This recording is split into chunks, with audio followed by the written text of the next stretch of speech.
এই বাটিতে ভয়। হুম হুম ওকে আগিয়ে দিতে হবে, দেখেছো? ও ওপরে এসে খাবে না, মানে ওর ভয় যে ওকে আটকে রেখে দেবে। ওহো, এখানে দিচ্ছিল এতক্ষণ খেলো, যে আমাকে মুখের সামনে আগিয়ে দাও তাহলে খাবো।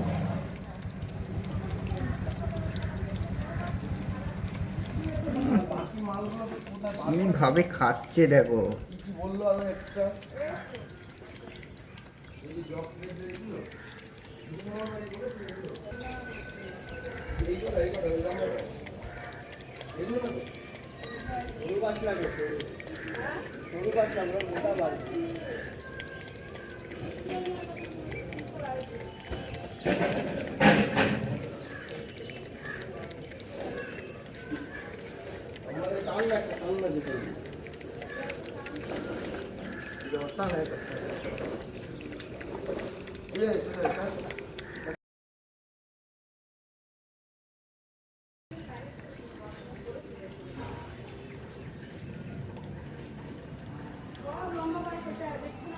এত স্লো খাবে ও, দেখো দেখো।